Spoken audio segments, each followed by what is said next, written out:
Hey there, everybody. Welcome to Secret Society, where we hold our Delinea customer-only webinars. If you are a longtime member, welcome back. We're so glad to have you. And if this webinar is what brought you into Secret Society today, please, after we're done, check out the community, come back later and engage. We try to put customer-friendly content in there regularly, whether it's blogs on hot topics, whether it's product updates, roadmap updates, conversation with our experts. So please come back, join us if you're a newcomer. Okay, so we are excited to bring you a topic today that keeps coming up, whether it's with executives at our customer advisory boards, whether it's with users at our user group meetings, whether it's at other virtual and in-person events. It's coming up all the time. And in a nutshell, it is how can I do JIT better? Whether that is doing more with what that customer already owns and expanding through more of the JIT maturity, or whether that customer or executive in particular is thinking about how to apply JIT across different areas of the environment consistently to eliminate gaps and exposures. So we thought it was high time that we have a discussion like this. And I'm Leslie Wiggins. I lead the customer marketing team. And I am joined by the fabulous Izzy Garcia, who is the manager of our customer success engineering team. And what that is, for those who may not find it intuitive, is Izzy spends all day, every day with our existing customers talking about their goals, how they can better achieve their goals, obstacles they may be encountering, roadblocks, how to navigate around those things. Consultant provides guidance. So who better to join us for this conversation to share his point of view on customer best practices for applying JIT across credentials, endpoint, server, and cloud environments is Izzy. So thank you for joining us for this today. So folks, this session is going to cover a lot of very pragmatic ground. It is not thought leaderly. And we're going to cover several use cases. So you may be engaged in some of the use cases. You may not be engaged today in all of the use cases, but we've included them to help expose you to what other customers are doing and thinking about and how they're progressing, so that you can also think more broadly about where you are and where you may want to go already in your mental roadmap, or maybe it hasn't showed up there yet, but you see something here and you think it's really interesting. So it's all for education. We don't include all the use cases to scare you, but more, just to get you thinking more broadly about options for JIT. So we are going to start, because you all come from different points of view and background, and some of you may be working with Secret Server, some of you may be working with Server Suite, or multiple. So Chelsea's going to pop up a survey, or a poll for you, rather. It's anonymized. We're just going to see the answers. So if you could take a second and tell us what you're using today to support, or the primary vehicle you're using to support just-in-time privileged access, that would be really helpful for the discussion. And we'll tailor that discussion as we get deeper into the meat of things as we go along. And I will take the opportunity, while people are still clicking, to say, we want to hear from you, so please put your questions into the question box chat.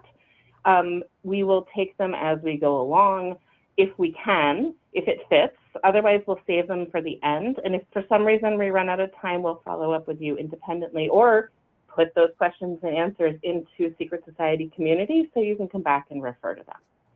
So I think we're stabilizing in the responses, and I love this mix. So Secret Server, we've got 59% of our attendees using Secret Server to address JIT. Server Suite or Cloud, we've got 23%. Awesome. PrivMan has dropped to 28. I feel like it's a race now, Izzy. And then 31% of our audience is not supporting the JIT use case now, but want to learn more. So I'm really happy we did this. This breakout is pretty cool. I am heartened to say Secret Server didn't run away with the discussion because we have so many Secret Server customers. And so everybody, you guys will all hear something for you as we go along. So Chelsea, how do we take down the survey? There we go. Okay, there we go. I clicked. So Izzy, would you advance the slide, please? Yep. All right. So, and click, there you go. Perfect. And so there has been, I mentioned already, JITs coming up all over the place in all kinds of discussions. And there's been a renewed interest in zero standing privilege and just-in-time privileged access for, I think, a number of reasons. Three key drivers, though, seem to exist. First is the number and type of identities at play in environments continues just to become more overwhelming, whether those are human identities, machine identities, service accounts, and then, of course, AI agents and AI models just are proliferating at a ridiculous rate. And some of the most recent statistics I've seen on the human to non-human front are, a ratio of 1 to 40 human to non-human, 1 to 50 human to non-human. I think I even saw one that was 1 to 1,000 human to non-human. And wherever we are for real, we're just headed that direction anyway. So organizations and our customers are really looking for practical ways that are not overwhelming to get and keep control of privileged access. So that's driver number one. Driver number two is that compliance requirements are catching up with this need. So whether it's NIST or SOC or ISO or other regulations, they are now writing in broad requirements around privileged access. And while those requirements tend to be kind of soft and a little nebulous, JIT does seem to help meet those things. So you are, I'm going to say it, checking the checkbox for compliance, but also proactively protecting the business, which is even more important. And then last but not least, there is the pragmatic piece of cyber insurance. And cyber insurance companies are ending up paying out real dollars these days. Premiums have gone up, I think it's about 7% worldwide in the last few years. So the cyber insurance companies are feeling the pain of those payouts, and they're requiring their customers to be able to eliminate or show progress toward eliminating standing privilege, to have new or to renew their policies. So lots of key drivers sort of amplifying the volume of the need for just-in-time privileged access. So let's go to the next slide and talk just really briefly about the relationship between zero standing privilege, the thing that we're all trying to attain, and just-in-time access. So from our point of view, zero standing privilege is the what, the big overarching goal or requirement to eliminate risk from standing privileges. And just-in-time, or JIT, privileged access, is the how we remove always on admin rights completely, so that privilege is only given in the moment that it's needed for what it is needed for. I think that was too many prepositions. And then removed when it's no longer needed in that minute. So that's really kind of what our focus is. And there are multiple ways to achieve that across different areas of identity security. Okay, Izzy. On to the next one. Okay, so if you're struggling, it's okay. Many customers, back one. Oh, there you go. No worries. Many customers are still struggling with just-in-time privileged access, whether that is around sorting out who has access when, whether that's around sorting out how to get out of trying to support all of this manually, which really doesn't scale. And I did some digging around. It can take 15 to 45 minutes per admin request if you factor in the time for ticketing and then the approval workflows. And then if you amplify that across hundreds of requests or thousands of requests, if you're a bigger organization, that is tons of lost time. And then whether that's sorting out how to really reduce risk by eliminating or massively reducing as you go along and roll things out, excess standing privileges. And I was struck by this 60 to 80% of privileged access is unused or over entitled. And I would swear that that was pretty close to the same 5 years ago. So I think it's really an area that people want to do more with that don't always know how. So that is what we're here to discuss. So on to the next slide. I'm going to take a really quick look with you at just-in-time privileged access for human users as a setup for Izzy. And then I'm going to hand it to him to take it away and start drilling into the deeper meat of this discussion. So when we're talking about access for human users, we are talking about granting the exact level of access required only for as long as it's necessary and only when needed. So the opposite of standing privilege. And to support this, you need 3 key capabilities. One is the ability to support on-demand access. The other is to be able to support role-based access controls. And last but not least is the ability to elevate privilege for temporary periods or short terms, and then have that removed when the action is over. And the trickiest part, maybe, we'll see what Izzy says, is the need to apply that across different types of environments, across credentials, across endpoints, across servers, and not to be forgotten, where lots of trouble seems to brew, cloud native environments too. So with that, Izzy, I will turn it over to you to take away and dive deeper. Thank you, Leslie. So like Leslie said, pretty much what I do all day is I'm talking to customers about what they have, how to take more advantage of that, getting more value out of it, and learning from them too, because every customer does things slightly different. And the 3 areas that I want to focus on today is just-in-time access to credentials with Secret Server and the Vault, making sure that you're getting more value out of that than just a password manager, right? Just-in-time access to admin activities. We'll show a demo on that for Server Suite. On, sometimes contractors need some access, but you want that to be temporary and you want it to be controlled, like we've been talking about, right? Just-in-time control for privileged activities. So again, for Privilege Manager, we can lock down what end users can actually do, upgrade, install. And again, the teaser here is that cloud native environment, access to those and understanding what's going on as these non-human identities grow more and more every single day, right? So jumping right into the workflow of a typical approver and requester. So the administrator does the foundational work, right? They set up their policies, they create that approver group and role. That right there is different among different customer bases. You might have a single level of approver needed, right? You might have multiple levels that you need. So this workflow is just a generic one that pretty much fits the data flow for all of those. It's just, again, you can branch it out more. And then you can push out those policies to be applied. And again, some customers even integrate some pretty cool stuff to just have automatic approvers for low risk actions to kind of reduce that manual effort that Leslie was talking about earlier. But what that requester will do basically from their end is just submit a request. It'll go to that approver or approvers, and it'll get funneled back to them with any edits, or if somebody needs to change the date or adjust something, they can do that. And you either approve it or deny it, right? Pretty simple. So again, this right here should make sense to a lot of the customers on today, but you might not be implementing it for certain reasons. So I want to kind of talk about those hurdles and how to move you forward in that journey.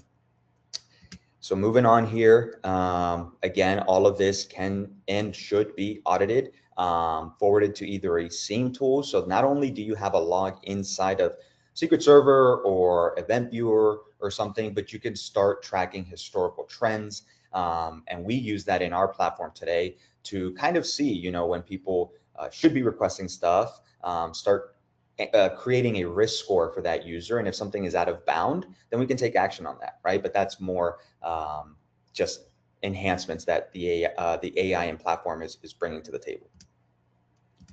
So we're going to start off with Secret Server. And I know that this slide might be a little overwhelming for you guys, but don't worry, try to make it as simple as possible. And again, these are just 4 buckets, I'll call it, that you can focus on. Some of these buckets might seem very familiar to you. You might understand exactly what I'm explaining, and you might be doing it today, right? Others you might have heard of, or maybe it's something that you were interested in, but again, just don't have the time or the resources to implement it in a way that makes sense for your for your use case. So I'm just going to go through here high level and lessons learned from our other customers on how they implement each one of these buckets, right? So request and approval workflow is what we just went over. Seems pretty basic. A user needs access to something and they submit a request, it gets approved, right? But again, those notifications on those domain admin credentials are very important, making sure that you can report against who did what on what day. So it's not just the workflow that you want to think about, it's also the historical trends, the audit trails that come with that, right? And those approvers, making sure that they're reviewing stuff. If it needs to be adjusted or it just doesn't make sense, then again, they can adjust those and make sure that the person is only exposed to that credential or not exposed at all to that credential for the time that they need it, right? And those requests automatically should be expiring. So it shouldn't be an unlimited, like I requested it one time and now I have it for forever, right? That is also another use case that we hit a lot, where people have workflow implemented, but they just submit it and it's a one-time thing, right? So that right there, we'll show a little demo on that one here in a second, kind of also incorporating some of these other buckets, because if you don't have request and approval workflow for whatever reason, I have a lot of customers that say, well, that person might need it right now and those approvers are not available. Okay, that's fine, right? Another option that you can do is enable comment for that secret. So it doesn't have to go through an approval process, but if you're just starting off, requiring a comment to either see that secret or use that secret, again, helps with that audit trail and make sure that, yes, some users might just put in gibberish, but those are the ones that you want to follow up on, right? And if the actions are being recorded, like I'm going to show you, then that would be a good follow-up. The secret checkout and check-in is another bucket that I see a lot of customers using it in, I'm not going to say a wrong way, but they think about it differently. Checkout for some customers might mean that they can see the password, right? In Secret Server, what that means is that only one user can use the password at a time, right? So why would you want that?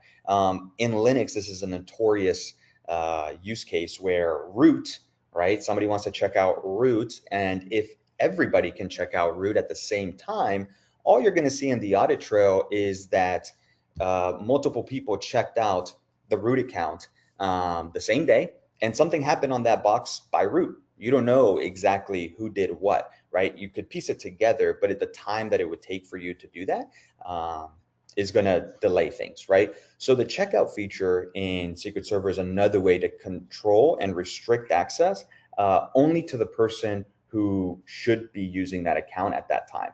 So by checking it out, what it does is it locks down that root account. So now if something happened or something broke this morning at 8 a.m., you can see exactly who checked out that password and follow up with that person and understand that, yes, it was the root identity when you check the logs, but you have a chain of custody there, right? And then after the checkout, then the check-in process basically will rotate that credential if enabled, so that, again, if that password was checked down and somebody jotted it down, when it goes to gets checked in, that credential now changes, right? So the next person won't have the same one.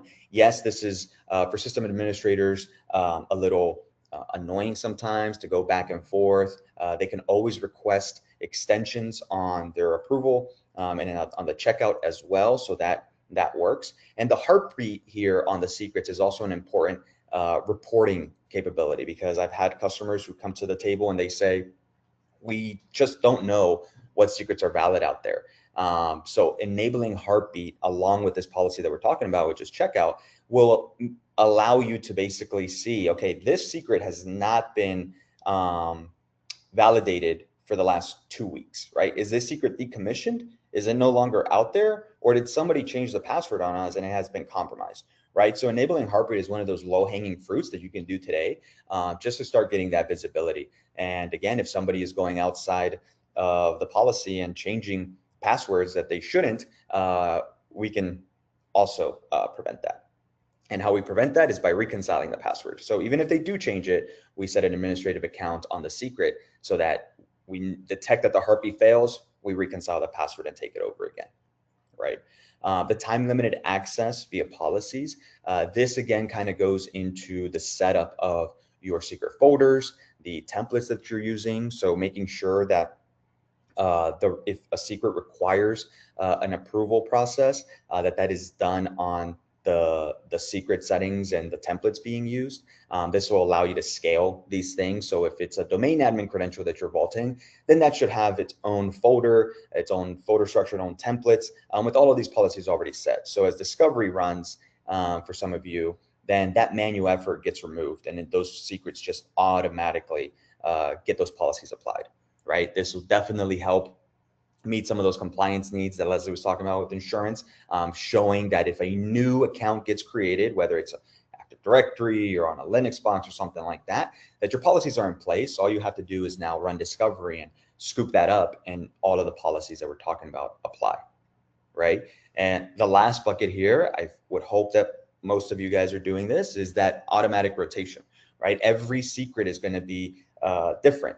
Some accounts, like service accounts, for example, are running some very critical infrastructure that you don't want rotated during the week. Again, a lot of those service accounts really shouldn't even be used by humans to, perform tasks. They are non-interactive logins for the most part, and those secrets are just being managed by us. And again, enabling Heartbeat on that can tell you if that password is in compliance, right? But for whatever reason, if you just want to make sure that that password is unknown to anybody, because it does have a lot of privilege to it, because it can do certain things, delete databases, for example, maybe, then you can have that rotation happen on the weekends, make sure that it is not disrupting your production. And again, if a password is going to be checked out for whatever use case, then making sure that that check-in rotation is also set.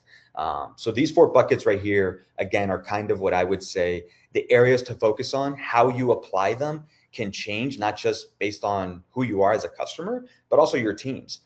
Some teams, the checkout makes a lot of sense. For other teams, it won't, and that's okay. What we're going to walk through right now is a maturity path. So if you're going to start off today on this just-in-time journey, I can give you some building blocks on how to do that. So starting off, yes? Before you go further, we did get a question, which is kind of a perfect timing given the community we've got on here. And the question is, if I'm using Secret Server on-prem, do I have access to JIT? And my gut answer would be yes, the capabilities in Secret Server on-prem are fundamentally here, the ones that Izzy has just talked through. And yeah, heck yeah, you can get started with JIT right now. But Izzy? No, 100%. Yeah, so whether you're SaaS or on-prem, all of this applies to Secret Server regardless of where it's deployed. So again, these are concepts. This is behavior. I know that sometimes changing the engineer's behavior is a little painful. I've been there. I've had to deliver those messages that yes, you're going to have to do MFA now. But those are just behavior changes and best practices. So everything that you see here is not anything that you would need to purchase additionally. And that is one of the things that in customer success we do, is we're trying to get you the most value out of what you have. So yes, short answer, you can definitely do that. Yep. Okay, continue on. Yeah, let's walk through what one of these maturity paths would do. So the way that I like to present this is always like a spectrum almost. In this case, it's more milestones. So whenever we start off, you always have to have a starting point. Maybe you don't even have the product, right? And that's okay. Maybe you have another product. All of these concepts should still apply, regardless of what you're using for vaulting. Here, we're obviously going to be focusing on Secret Server.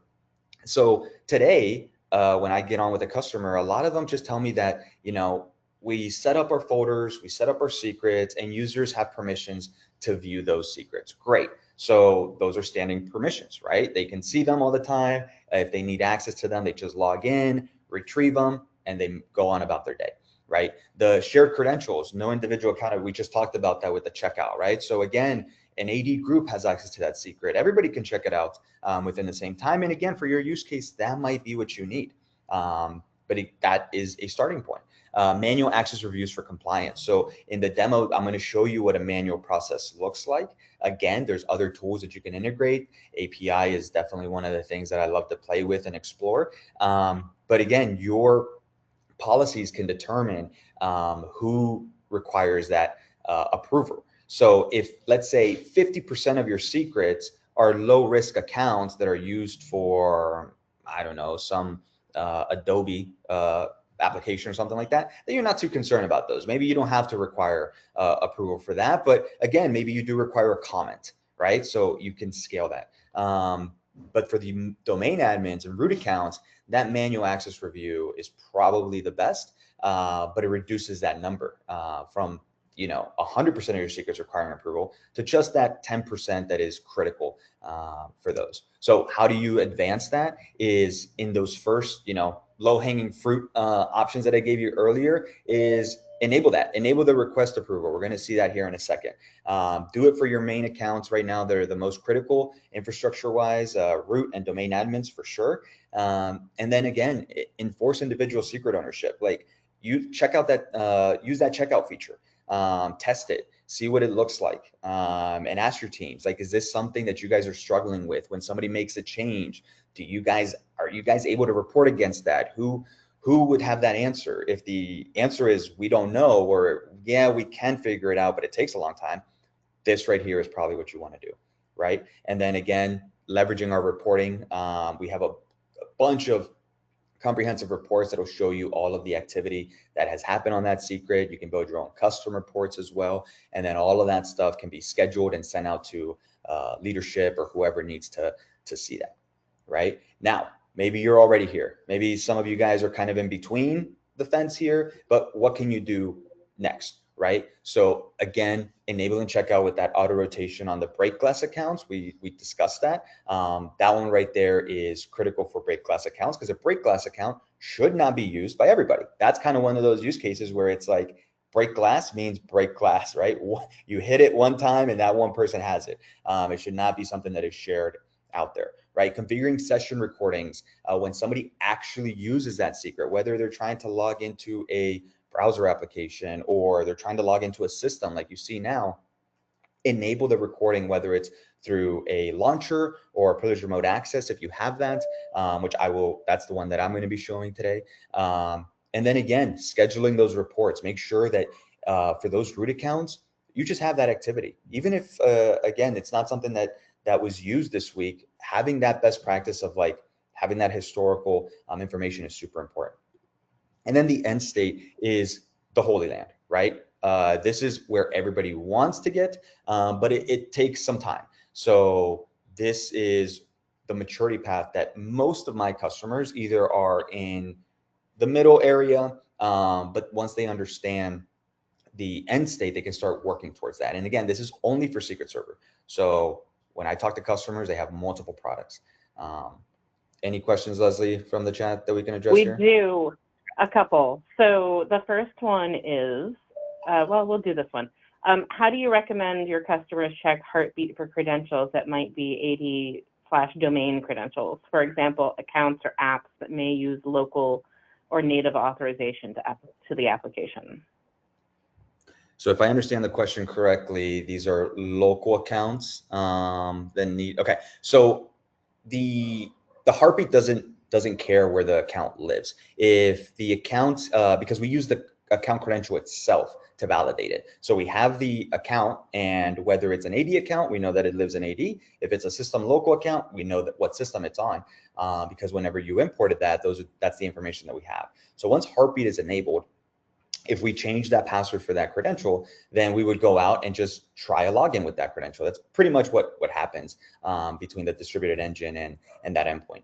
If that fails, we consider that a failed heartbeat. We'll try it again, and maybe it works that time. Maybe it was just a little glitch in the network. So we'll be good. But after that, if it continues to fail, that's whenever we could start learning on it and letting admins know that, hey, either a credential was changed and we don't have reconciliation, so we need to go reconcile, or the credential was decommissioned, the system was shut down and we can't reach it. Okay, perfect. And then two more. Can the JIT workflow approval process be configured to allow automatic approval, which I believe you just covered as I was Yep. reading questions in the where you are and go further phases, but Yes. validate for me. Yes, it can. It can, and I'm going to show some of those settings here, and we'll talk about that. But again, this is what's native to Secret Server, some customers, and I'm going to show you that. Have some even fancier auto approval stuff that they did themselves. But yes, short answer is yes. Awesome. Last but not least is super tactical, and just if you remember off the top of your head, Izzy, otherwise we'll follow up, is Jira integration supported for the approval process in PAM? Is our integration supported for what? Jira? Oh, Jira. Okay, yes, we'll follow up on that one because I haven't even dug into Jira in a couple of months. Okay, so we'll follow up on that one. I could get myself into hot water speculating, but we'll confirm for you. All right, back to the program. Yeah, so we'll just swipe here. We'll look at this. So hopefully everybody can see this. Apologies if it's a little blurry. But what I'm going to show here is this screen is the cloud admin account. So this is my cloud admin account. We're going to have a requester, and they're going to submit a request for a just-in-time account that I set up. And I'm also going to give you a little preview of what the remote access looks like, because again, that whole sequence is what most contractors should be using. I have this use case is more for that customer that has a lot of contractors coming in that only need access to certain systems or certain accounts for a specified amount of time, right? So right here, as we go through, just showing you around, showing you that I'm the cloud admin user, I navigate to my secret server. This, again, I want to make sure that everybody understands that this is Secret Server inside of Platform. So if it looks slightly different, you can disregard all of the extra tabs. This is the same in Secret Server. It should all be one-to-one. So right here are my two just-in-time accounts, and I'm just showing you what the cloud admin can see. So you can see that the recording is enabled for any launcher, whether I'm using the native launchers or I'm going to use remote access. Recording is enabled for both of these accounts, right? The one that we're going to be using is this just-in-time 3. I'm clever with my naming conventions, so there you go. And now we're going to switch over to my end user. He's going to log in. And once he logs in, you're going to see that he has very limited view. Mine was much more advanced. I had a bunch of other tabs. Now this is a contractor that's logging in to their secret server, and they're going to go to the vault, and they're going to see those secrets. So these are the secrets that they have access to, that they can see. And the two, obviously, again, for this demo, are the just-in-time ones. So whenever they go in and click the just-in-time 3, this is what they see. They see the secret, but they can't do anything with it until they request approval, right? Once they submit that request for approval, they can define, a reason for the request. Again, this is different than comment, which I will cover as well here, but I'm going to pause a little because you can see he asked for 30 minutes, right? It's just the default that we asked for. So that request gets submitted. We go back to my cloud admin account. He's one of the approvers, and I can see it here on my notifications tab. I can go to details if I'd like to change that. Again, because I don't want him to have it for 30 minutes, I'm going to modify it like we talked about in that workflow, and I'm only going to give it to him for 3 minutes. So I'm going to put a comment in here and tell him that this is only good for 3 minutes because this is for testing. So obviously you wouldn't do this to your contractors. But now we come back here, you can see that now if I did not have comment required, the end user would be able to now use the secret as they need it. But I also wanted to enable the comment required feature. So if you did not enable approval, at least for those secrets that, again, you don't want to manually review all those approvals because you know that, like, hey, they are the owners of those secrets, they should be using it, but you do want to track a comment, you can enable that on the secret template. So now I'm just going to put in a comment here, 2 birds, 1 stone type of demo. And I'm going to say that I'm testing it for PowerShell. So this is important right here. So the reason I'm sharing this and circling this with you guys is because I want you to notice that we are not displaying the password to this user. So my admin can see the password, but this user cannot. All they see is just a secret information. As we move forward, my expiry is going to hit, but I launch my session with remote access. So I don't see the password ever I hit the remote access. And now what's going to happen is a web browser session is going to launch into my Windows server as my vaulted credential. So again, if I needed to enter this user's password because I wanted to run something and it prompted me for it, I wouldn't know it. I'm just showing here that it is Jade, but because I am Jade on this system, then I can just elevate my PowerShell and start performing the tasks that I needed to on this system because that's the one that I have access to. All right, so now moving back over here. Any questions, Leslie, from the chat on that? We've got one more before we change gears. And okay. I think, again, I think you just answered it, in fact.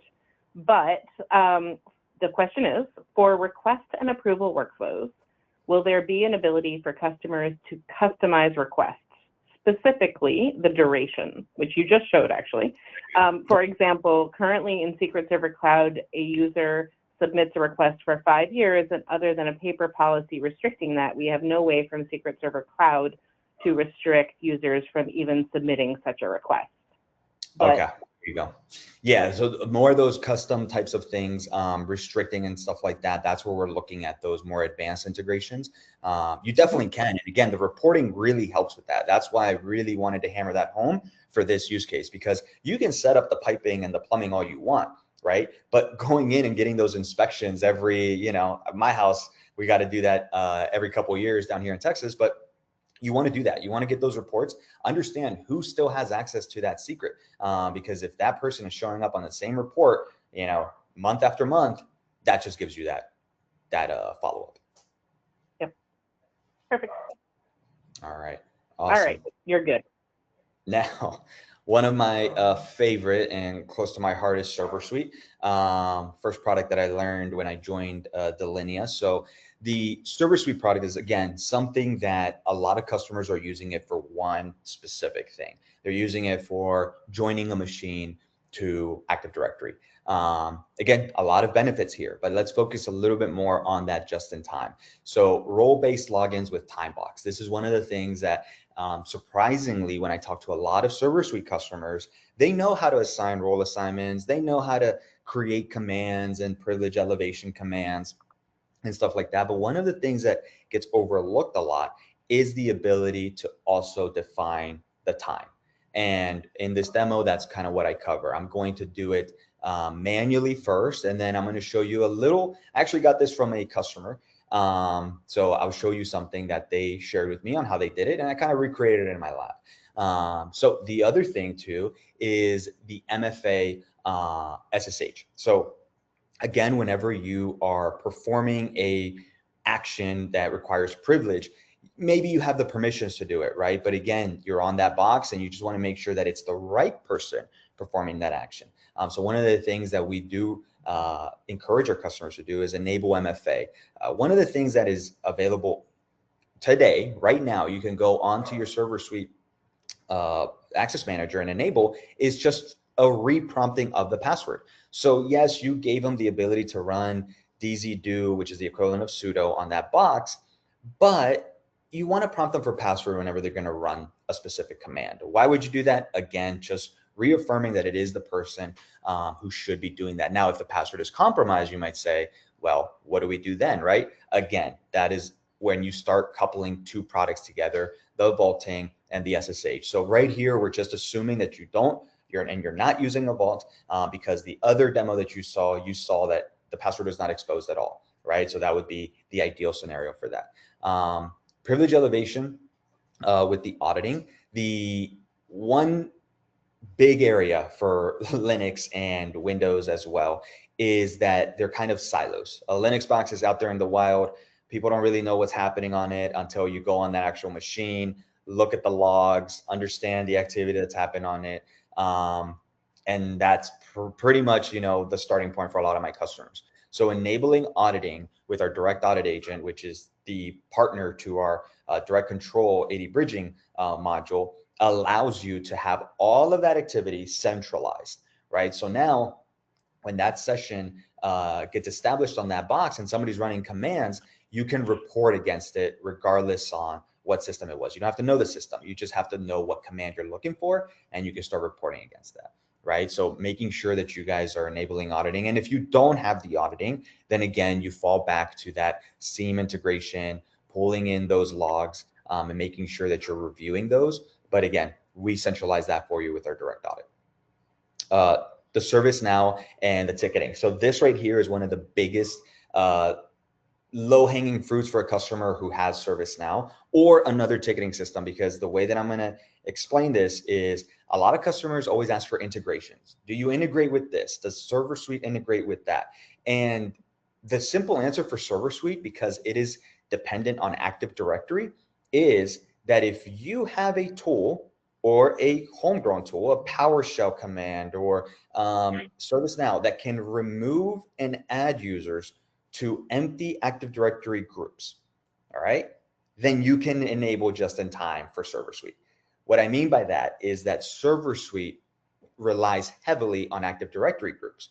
So if you create an empty Active Directory group, it has the permissions that it needs, but there's nobody in that group, then nobody has standing privileges, right? No user can just log in. So what I'm going to show in this demo is how I create the policies. But something I want you guys to keep in the back of your mind is that if I have an empty AD group, I can add and remove users and use my existing ITSM tool or whatever other homegrown solution you have, and I can start tracking who has access when, right? Because in Server Suite, it's very easy to just leave those permissions there because it's a lot of work. You set up a lot of commands, you set up a lot of policies, and people just want to make sure that people can do their jobs. But again, for those more critical actions like root equivalent permissions, that's a good approach to take, right? So let's talk a little bit about the maturity path for Server Suite. So again, Hey, Izzy. Yes, go ahead. Sorry. We got a ton of questions, and we can't go through all of them now, and they're still trickling in from Secret Server. Okay. So we're going to see what we can get to at the end. But this question is, as you were going through the four buckets for Server Suite, the question came in, can Delinea Secret Server deliver this, or is this some other product? So we had shifted gears to Server Suite, but I mean, some of those capabilities are consistent. They're just delivered for different use endpoints, if you will. Sorry for the use of endpoint there, but for a moment. Exactly. Yeah. And again, guys, we will be addressing those questions. If we didn't get to you on the webinar, we will be addressing them after. I will spend the time with Leslie and Chelsea to go through those and get back to all of you. Well, and actually, I'm wondering if we don't need an office hours or a round table because there's engagement is awesome. So much in the background which is awesome. We'd love to tap that. So keep going, and we'll tackle questions. Yeah, no worries. So again, for Server Suite, we talked about that silo and kind of not a black hole, but it's really hard to wrap your hands around what's out there in the wild in the Linux world. So baseline, you want to just start with understanding what you have implemented today, right? Whether you're using a master suitors file that you're just pushing out to all your systems, just get a grasp on what you're actually using and how your AD groups are defined. I spent last month helping a customer identify how many nested AD groups they had in their Active Directory because they wanted to use our tool in this fashion. But what happens is that they're reusing AD groups that have been around for forever. So you manually reviewing those and then removing stuff is tedious. So using new AD groups is great, but again, they wanted to take the opportunity to just clean up their environment. So if it sounds familiar, again, that baseline, the foundational work is super important.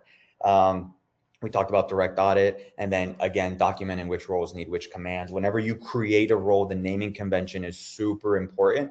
Those naming conventions, similar to Secret Server folder structure, if you just give it a random name like my folder or test folder, then it's going to be a nightmare for your reporting, and you're going to have to manually go in and see what this folder is for or what this role definition is for, right? Next thing is enforcement.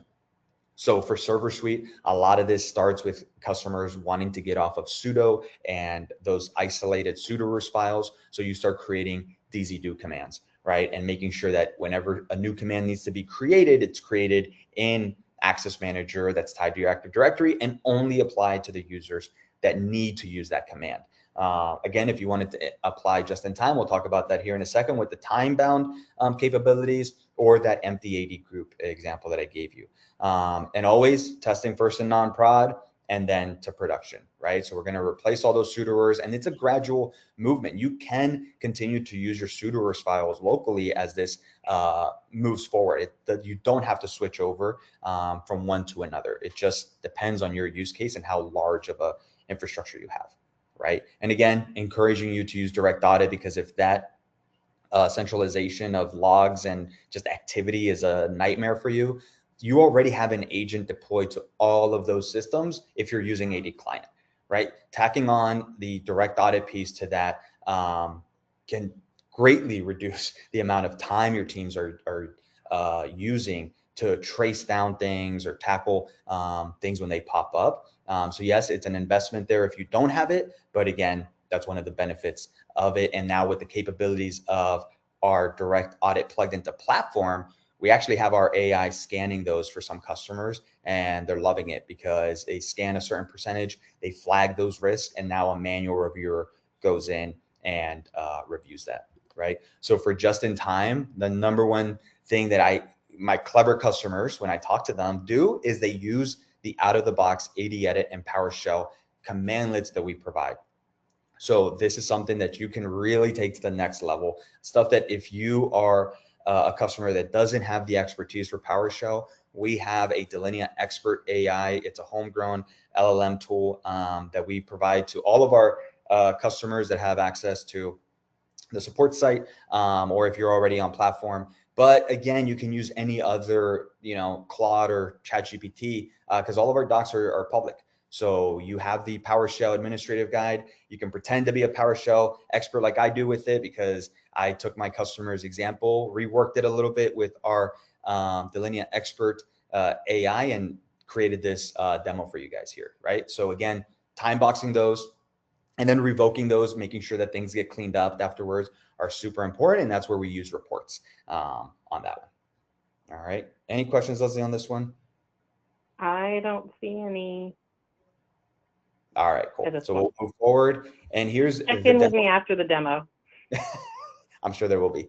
So here on this server, it's a quick demo. But again, for Server Suite customers, is one of the things that I personally have experience and people don't leverage a lot. So I'm on the box. I am an administrator, and I'm going to be creating a time boxed manual role assignment for my users. What I'm showing you guys is just that I have all of my users in this global zone, right? So again, it's a lab, so I have a bunch of stuff that is garbage, and I only have 2 domain admins. Now, this is important because this is most likely what I see when I get on customers. Is I see that you have your domain admins assigned login for Windows and Unix. Great.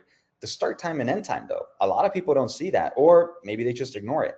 That's what we're going to focus on here, right? So when I create a role assignment for my user, who's my contractor that we were just talking about before, I'm going to go in here and I'm going to give him a Unix login role definition. I'm going to create it. I'm going to look for my user. There we go. And then a lot of customers just hit that OK button. Boom. So easy. I almost did it too. But you uncheck the top. This is where you can start implementing just in time. So I say, okay, he's going to be working on the weekend. I'm going to give it to him on Friday, right? I'm going to come in and I'm going to expire it on Sunday. That's all he should need. If he needs more time, we can come in. I'm going to change the times. So this right here, you can see the manual effort behind it. And all of this that you're seeing in this UI can be done with AD Edit, which is the Linux equivalent of the PowerShell commandlets that we provide, or PowerShell. So once I do this manually, this right here is affecting the global zone. So what this means is that, yes, it's time bound, but this person is going to be working across my infrastructure all weekend. So he needs to access all of my boxes, right? So right here, he has access to anything under global. I'm going to delete it here because again, I want to keep my lab as clean as possible. But now what I'm going to show you is I actually only want it applied to one system, right? He's going to be working on this one RHEL machine. So what I do now is I use the PowerShell stuff that my customer sent me, and we have this integration already with our product. Like We call it a computer level override. So here what I'm showing you is that script. It's not that long. Happy to share a sample with anybody that's interested. And this right here, what it's going to do is you can customize this. So I know that there was a question around like, can we customize this to prompt for certain things? This is where you can go crazy with it. So in this example, this PowerShell just prompts me for the zone that I'm interested in, the machine that he's going to be working on, the user or AD group that I want to create the role assignment for, and then I have it prompt me for that start and end time. So I'm going to give it a date here, 3/6. And again, you can make this as simple as possible. I'm not that great with PowerShell, so I'm sure that there's a nice way to have a calendar pop up or something like that and have you integrated with it. But you can have your AI tool do that for you. So once we go through here, I'm going to put in the end time of 24 hours. Yep, so I gave him 24 hours. I'm going to authenticate with my credentials to make sure that this role assignment gets created. And you can see how a lot of customers have their end users get prompted for this, and they've embedded it into their existing workflow. So now when I refresh my screen here, you're going to see that role assignment get created. It's for Unix login on this one machine, and it has a start and end time. Right? So again, this is one of those things that my customers, when I show them this and talk to them about it, they've been using Service Suite for years. They just don't use it because they haven't found that use case. But if you're looking at just in time for Service Suite, that's the first thing I would do. And moving on, because I'm looking at the clock here. So Privilege Manager. Privilege Manager is one of the things I've been spending a lot of time with recently. One of the things that I like to do with my Privilege Manager customers is really reset expectations. A lot of customers with Privilege Manager, they want to get to the Holy Land, which is deny everything, basically, right? I am allowing customers, or sorry, my end users to install things, and then I deny everything else. But that, again, is a path that we have to walk. Leslie, did I hear you have a question? No, yeah, I was laughing. You were, yes. You're good. So again, the first thing that we do when I talk to a privileged manager, they might have been using the product for like 2 years, 3 years, 5 years. It doesn't matter. We always kind of talk to them the same way. Is that for stage one or phase one, what I would recommend is any thing that's going to prompt you for UAC, we cover that. So you know that if for Windows, for example, you're going to be running PowerShell, those users need to run PowerShell in administrative mode, that you get that covered. You either request for approval or you get auto approval enabled, or you require a comment. So these are the things that I would say would be the first thing. The next would be application specific. This is a little bit harder. I had a customer, not kidding, 2 weeks ago, give me a list of 12,000 applications that they wanted us to review because they wanted to start with option 2 here, which is application specific privilege elevation. Now, the first thing that we had to uncover was that not all of these applications require privilege elevation. If you want to install something like Notepad++ or something, that doesn't require privilege elevation. So in Privilege Manager, you don't have to create that policy for that, right? So boiling down that list to actually the ones that would require elevation to either upgrade or install was the first thing. And we got it down to 1,200 applications, which is still a lot. But again, then we broke it down into teams after that. And then the just enough admin access for your IT staff. This is where you can get a little bit, those teams are going to be doing more administrative work on those boxes, right? So this is where you start boiling it down to the specific teams now. Before it was just applications. Now it's like, okay, well, this team is going to have certain tools that we need to allow, like reg edit, services, disk management, right? And again, this is where auditing also becomes important, making sure that those tasks are being tracked. And then the Holy Land is basically, you've set all the first 3 up, you're happy there. Now you can start denying. Right? Denying, and this customer wanted to actually start with the deny all, but you just can't do that on endpoints because things are constantly changing. That's the one thing with Privilege Manager that customers fight with a lot, because sometimes if you're using hashes or certificates to determine what gets installed or what gets removed or denied, those things can change. So having that deny all really should be something that is done after a certain amount of time has gone through, and those tickets where people are saying like, I can't do X, have really reduced, right? So that maturity path, again, is very straightforward, kind of already walked through as we talk through those buckets, because it's kind of what I want to hammer home with Privilege Manager customers, is that these are your 4 options, right? Or sorry, this is your path right here, is the on-demand local admin. You can set up approval workflows for that, right? Application elevation. That means that no more local admin permissions. Nobody's part of a local administrators group. You can now elevate that specific application because it's been whitelisted, right? And then the third phase is that, okay, we're good. We've been using this for 2 years now. Yes, we have some here or there requests where like a dependency failed and we need to whitelist that. Okay, great. But now you can start denying. So now you reach that full lockdown environment, and this is what the reset of the expectations for most of my customers. A lot of the frustration goes away when they realize that it is a journey. It's not a sprint, right? Any questions on this one? We just got one, and that's all we'll manage for this one. If you have the client on a machine, is there a way to see a log of what the specific application executable is using to know what needs to run, a policy needs to run? There you go. Great question. Yes, we call that audit mode. So you can deploy policies out to your endpoints and just put it in audit mode. I actually talk about that here in the green. They're at the bottom. So you could just kind of learn what is being done on those systems.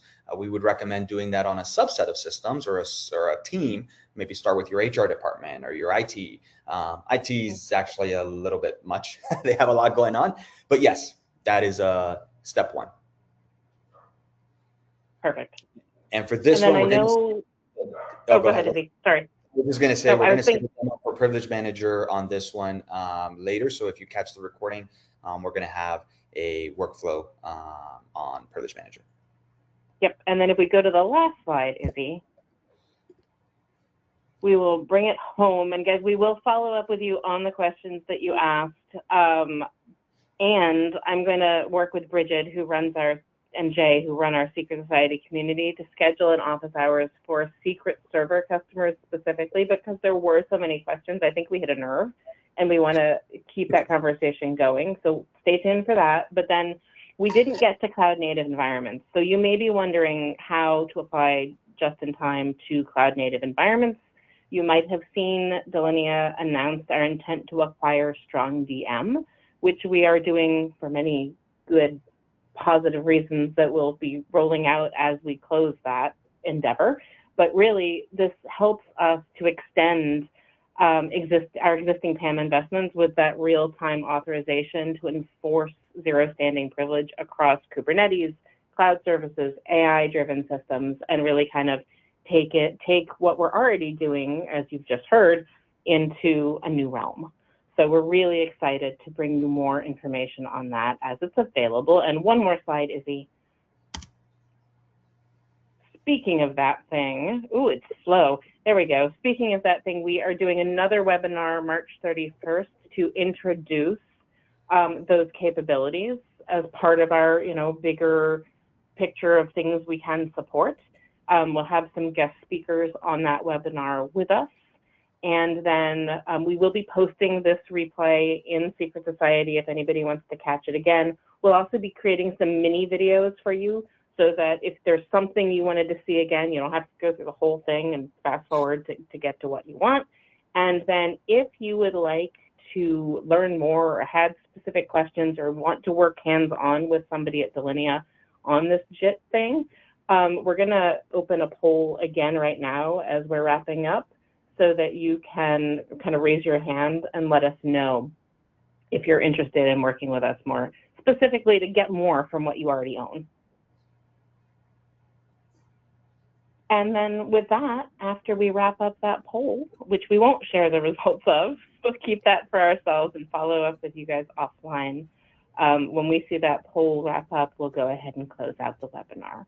But I hope this was helpful. We're always here to help support you if you have questions along the way.